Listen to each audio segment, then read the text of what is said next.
بسم الله الرحمن الرحيم والصلاة والسلام على رسول الله وعلى آله وصحبه ومن والاه أما بعد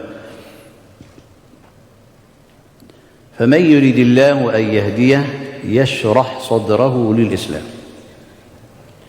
Whoever Allah subhanahu wa ta'ala will to guide, open their heart and their chest for Islam. And this is what we have read in Surah Al-Amaan. And Surah Al-Amaan is an amazing surah.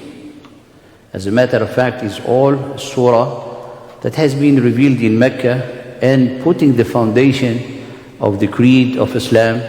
And also it has the most talqeen of the Prophet ﷺ. The most talqeen, which means the teaching of the Prophet ﷺ. All of it from the beginning to the end, qul, say. So it's like talqeen, teaching him sallallahu alayhi wa sallam, or the foundation of the aqeedah.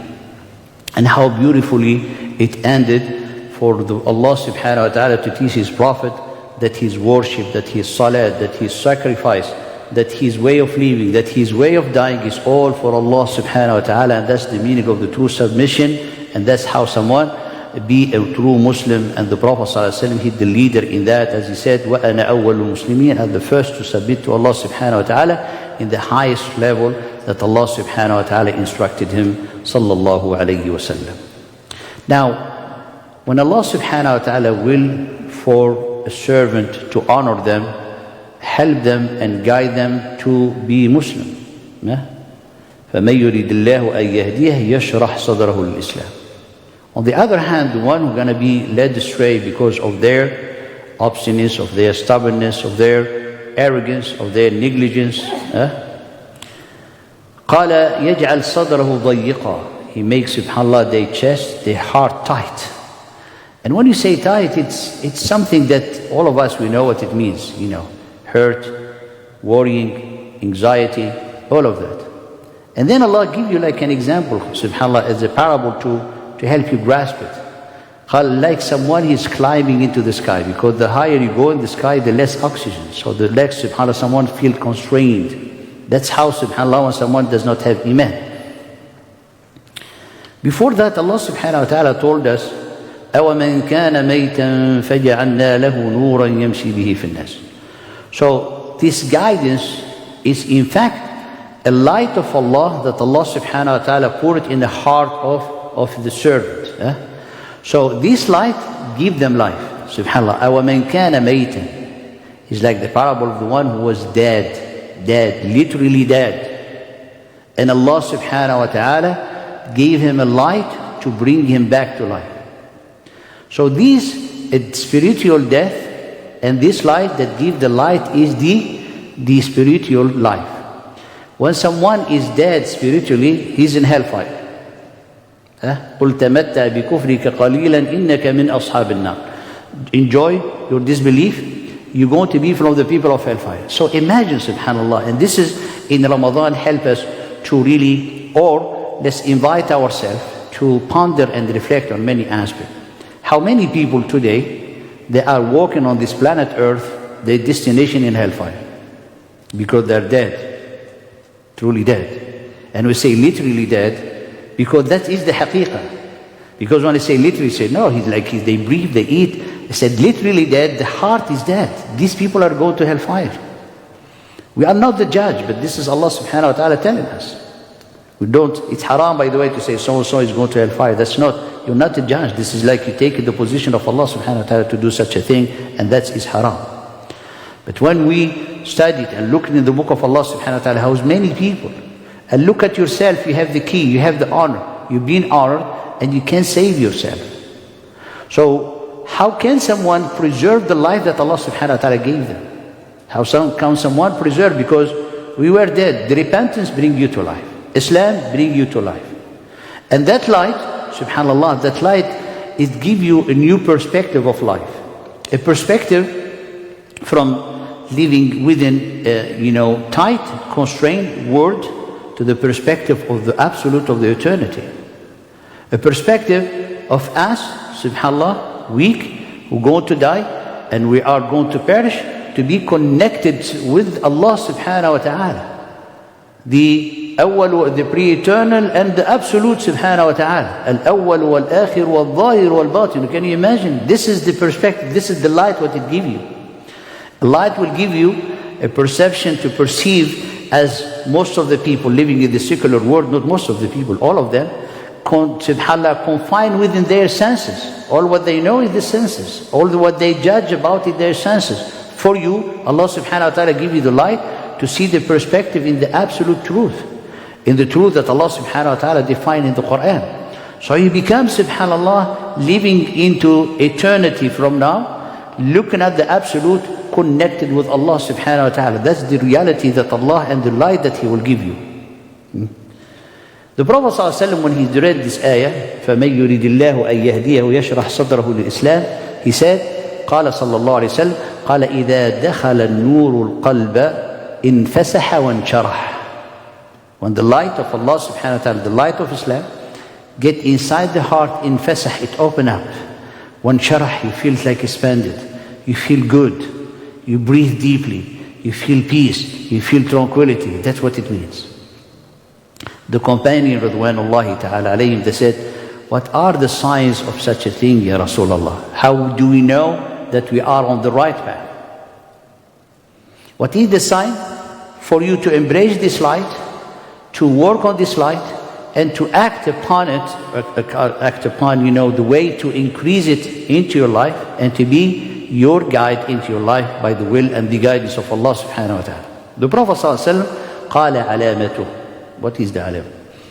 قال سبحان الله التجافي من دار الغرور والإنابة إلى دار الخلود والاستعداد للموت قبل نزوله.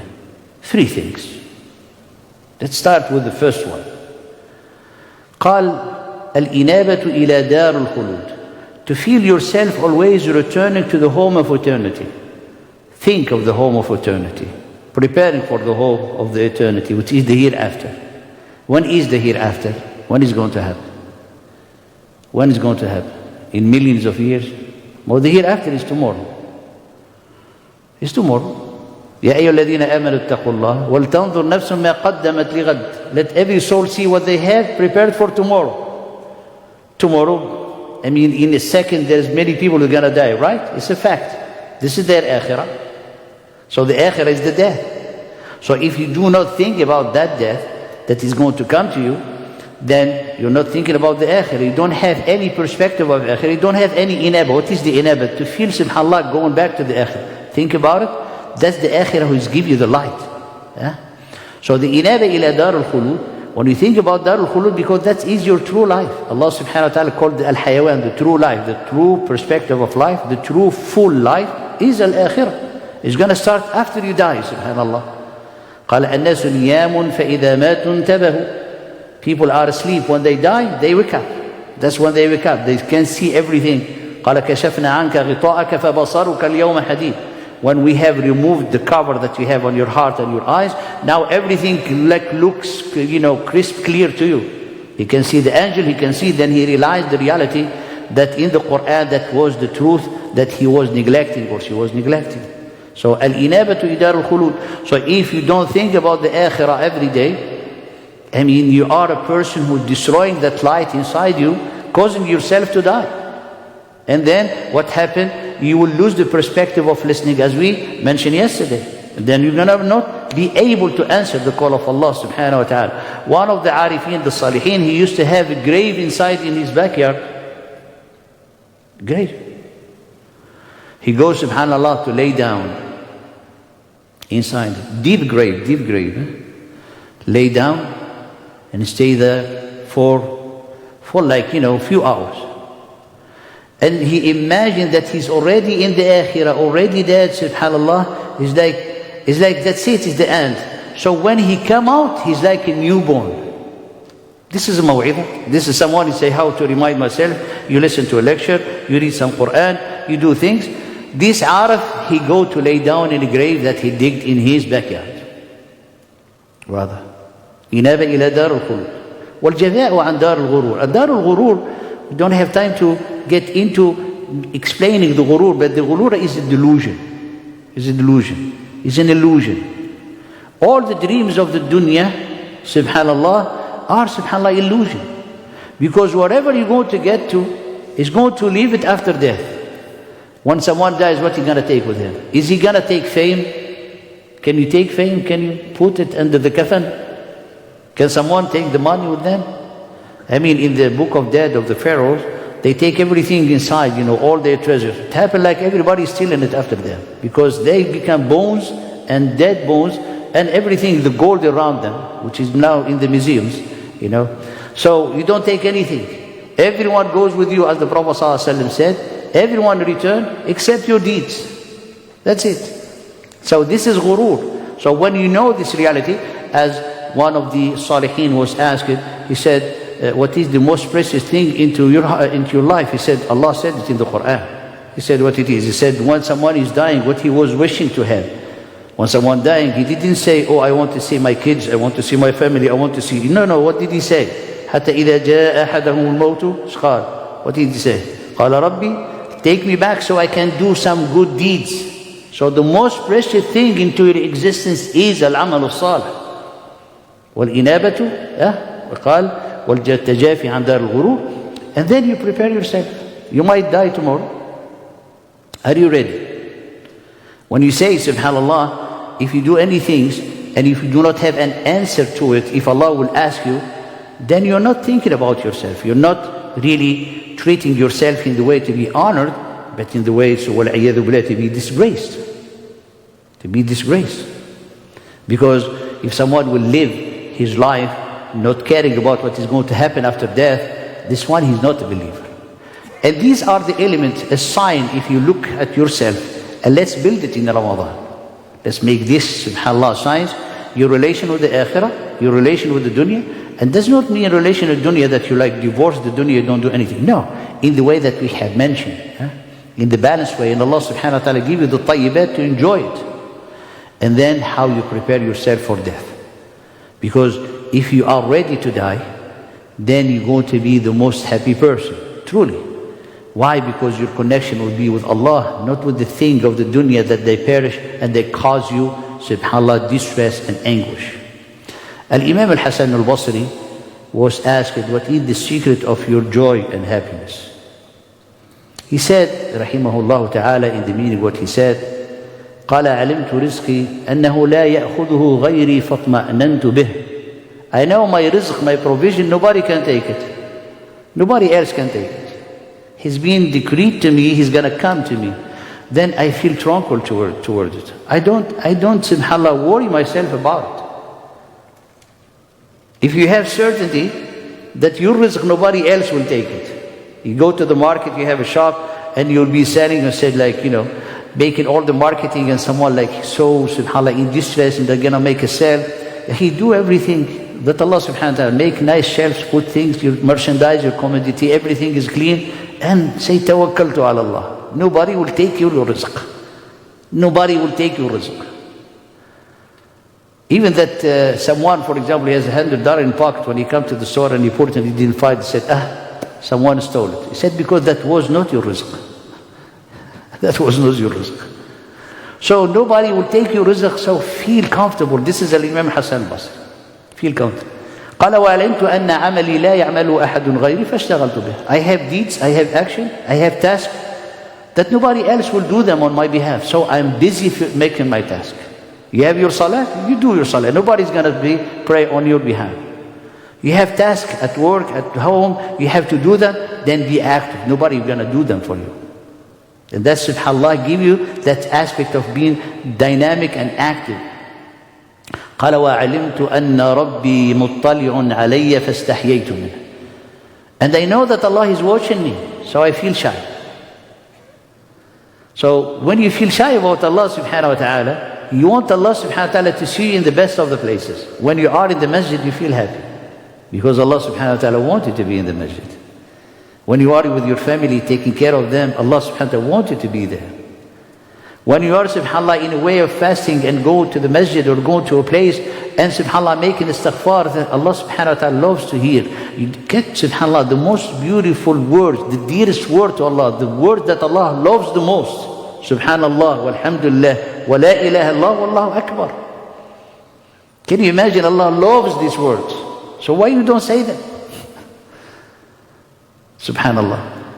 قال فاستحييت منه. Now a person, someone who is like, subhanallah, in a place where there's sins are committed. Why you are there? That's the anger of Allah is there. The wrath of Allah subhanahu wa ta'ala. Run away from it. استحييت. Feel shy. The last one, the secret of happiness of Imam al-Hasan. قال وعلمت أن الموت آتيني لا محالة. Death is coming. Why should I wait for death to hit me or stab me from the back? I get ready for it. فاستعددت له. For these dear brothers and sisters, may Allah subhanahu wa ta'ala give us the signs to make them also for a path for us to find the happiness and the joy. May Allah subhanahu wa ta'ala to accept our dua. And I received the question, what do we say in the dua? Do you say Ameen or Ya Rab? So people will say, Allahumma adina fi man hadayt. People say Ameen, and the other say Ya Rab, Ya Ameen. So one of the brother was confused. Can you please explain? He said, there is no explanation. Your heart. Where is your heart? Because when you say Ameen, what it means Ameen? Oh, Allah accept. If you say Ya Rahman, if you want to say Ameen, it implies you, oh, the most merciful, have mercy on us. But if you say Ya Rab, it also implies it's a way of begging and showing your humility is like accept your dua. So whatever it comes at you, subhanallah, from your heart, say it. But the most important, having your heart for Allah subhanahu wa ta'ala to listen to us and to answer our dua. That's the most important, inshallah. Jazakumullah khair wa ila salam.